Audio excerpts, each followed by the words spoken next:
Okay, today we're going to be starting the recall, or asking your dog to come when called. So to start off, I have my dog, a 6-foot leash, and some really high value treats.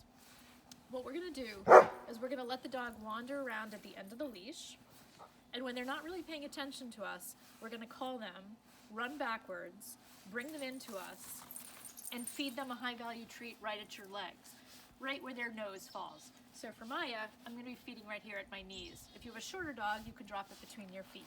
Or if you have a taller dog, you might be feeding up here. But the idea is to feed close to your body. Here's how it looks. Maya, here! Yes, good girl. And I'm praising at the same time. And then I'm repeating. Okay. And we're, again, waiting for the dog to go to the end of the leash where they're not paying attention to us.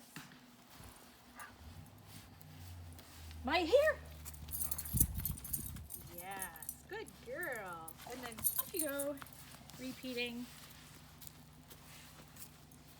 Now once you've fed them a couple times, they may not be willing to not pay attention to you, but just wander around, wait for a second when they're not really paying attention so that you can call them back to you. Maya, here!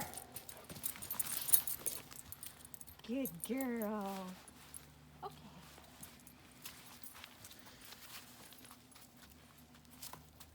Maya, here. Yes, good girl. A couple key things. I'm saying the command word or the cue once. Then I'm running backwards and encouraging the dog to follow me in, to chase me into the recall. And then I'm feeding right here.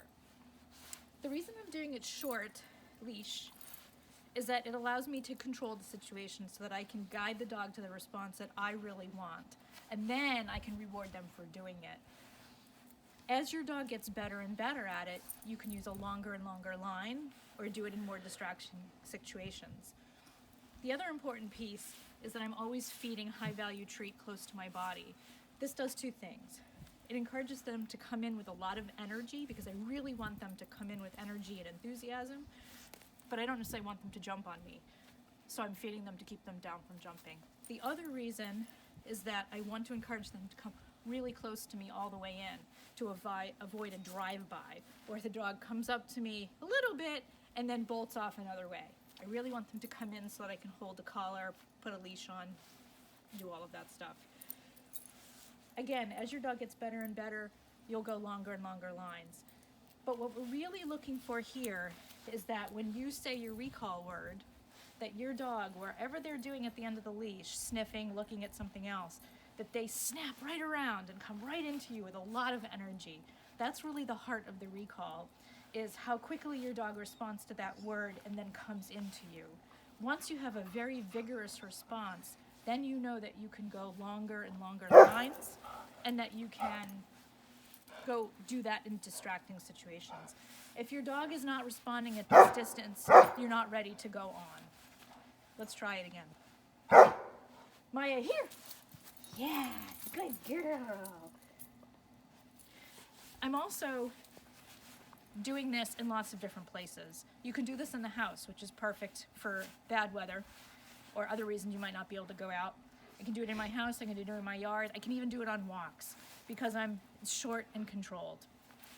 Again, you're looking for that really, really incredible return to you with lots of energy before you go to next steps. The other thing that I recommend you do is start playing the Find Me game, which is a game where we teach our dogs to come back to us. It's a fun game. They learn that coming back is always a fun result. Increases the opportunity for them to learn that recall is going to be fun as well. So there's instructions for the Find Me game on my website as well. And have fun playing recall games.